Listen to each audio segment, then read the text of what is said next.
Proud parent ka ba na isasama mo yung 8-month-old or 10-month-old na baby mo sa concert ni JK Labajo? Eto yung karga-karga mo yung baby mong anak habang nakikipagsabayan ka sa ingay ng concert o kaya nakipag-woo habang nasa-shake yung ulo ni baby at ang ingay-ingay, ang gulo-gulo pa. At nung nilapitan nila si JK Labajo, siguro after ng concert na yan, nakaramdam si JK Labajo ng concern, no? Mas concerned siya sa welfare ng baby kesa yung luho ng parents na yan. Tapos nag-request pa yung parents, no, dito sa sulat na to, babasahin natin na kahit isang karga lang mula sa pinakabata mong fan, Kuya JK with a heart. Ayan. Tapos, love, Fayana. And then, merong signature dyan. I think, parang consent na rin yan ng parents, no? And then, nagkaroon ng backlash. So, ito naman yung kanilang defense. So, sabi ng father ng baby, naalala ko yung sinabi ng pedia sa akin na music can soothe babies. Music can calm them, can make them relax. So, di ko naman in-expect na doon sa song na yon ni JK, doon siya marirelax. Every time na magpa-play yon, napapansin kong tumatahimik yung baby. Tapos, in addition to that, nung sabi ng mama ng baby, yung baby ay fan na ni JK fan ever since 2 months old pa lang siya. So, ibig sabihin, parang yung kanta ni JK Labajo ay panghele na. However, eto naman yung mga comments, no? Sabi dito, I wouldn't be proud if they were my parents. It's very clear that they prioritize more their own pleasure than the safety of the baby. So, hashtag defend thy wrongdoing. Tapos yung isa naman, kaso sa concert mo dinala yung baby. Maingay, may sigawan, bukod sa songs ni JK. Totoo naman na ako ng mga baby ko music pampatulog before, pero yung tama lang ang lakas para ang baby ko ay makatulog. Tapos dito naman sa iba, new generation parents, good luck. And then irresponsible parents. And then meron pa. Then, if something happens sa baby, maghahanap na naman ng sisisihin yung parents like, kung talagang may concern sa baby, edi sana di na lang nag-concert dito, gaya na lang nung dalawang chikiting na natsugi sa loob ng kotse.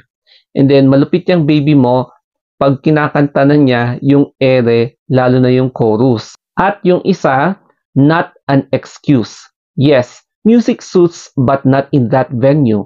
7 months olds or younger. If lulabay niya yung kanta, dapat soft tapos minimize yung sound. Kung i-base naman natin sa side B, yung side ng parents, alam naman natin na concerned sila, siguro the way na ihele or i-comfort yung baby nila. However, parang kulang pa sa advice, parental advice on how to take care of their baby. So bilang isang nag-work na sa isang hospital, especially na-expose na din ako sa pediatrics, no? Ang nakikita natin na risk dito sa baby ay dalawa, yung nakita ko, no? Kasi considering the age, infant pa lang siya, 8 months. So, ibig sabihin, hindi pa matured yung mga organs niyan. Hindi pa masyadong stable lahat kasi lumalaki pa lang siya. And number one, prone siya sa infection. So, since ipinunta yung baby na yan doon sa concert, ang dami-daming tao, ang daming nag-uubuan, tapos yung mga breath, hindi mo alam kung may lamang microbes, tapos na-inhale ng bata. So, syempre, no, mahina pa yung immune system niya. So, definitely, there is a risk na makalanghap siya ng mga kung ano-anong germs, lalo na sa concert. Number 2 naman is risk for injury. Siyempre, habang kahit nakarga-karga mo yung baby, tapos nakikipag-headbang ka, ganon, tapos siyempre nakikipag-headbang din yung baby. So magkakaroon siya ng baby shaking syndrome.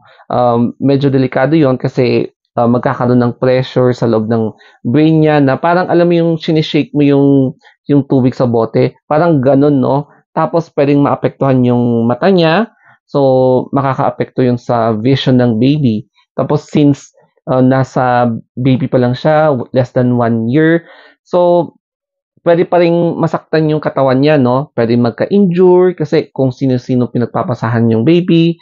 So, ang dami talagang risk. And hindi ko rin maintindihan kung bakit yun yung naisip nilang panghele sa baby by means of ipupunta yung baby mismo sa concert.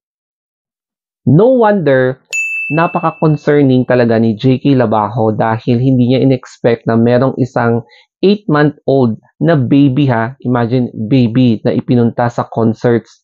Tapos ang dami-daming tao at ang daming malakas pa yung ingay. So, hindi natin mabe-blame yung sinabi ni or yung pinakita na reaction ni JK Labajo na talagang mas concerned talaga siya sa safety and welfare ng batang yan kaysa sa parents, no? So, this will be a very hard-earned lessons para sa parents na to na dapat hindi na lang nila dinala yung bata sa concert. Ayan. So, sa mga young parents o kaya nagsisimula pa lang na buuin ang kanilang family, this is a testament kung ano yung magiging consequence kapag ine-expose mo yung bata sa labas na wala man lang cover, tapos pinagpapasapasahan pa yung mga ganyan. And yes, the health, the physiological health, mental health, emotional health, and the sensorium of your child will be at risk talaga. Ang tanong, bibigyan ba natin ng another chance itong parents na to? For me, yes. Kasi nga, this is a very important learning insight para sa parents na alam na nila ang gagawin nila in the future at mag-iingat-ingat na rin sila, especially sa kapanganan ng kanilang anak. Ayan. And this will be a reminder sa ating lahat na hindi basta-basta na nilalabas ang mga anak natin, especially kapag maliit pa siya, kasi nga yung mga maraming risk na pwede niyang kaharapin na baka magdulot pa ng problema niyo in the future. So sana may natutunan kayo dito sa video and paalala lang na huwag basta-basta mag-decide lalo na kapag pinag-uusapan dito ay yung welfare ng anak. So thank you for watching. I hope na nakarelate din kayo dito sa video. So ingat-ingat and have a nice day.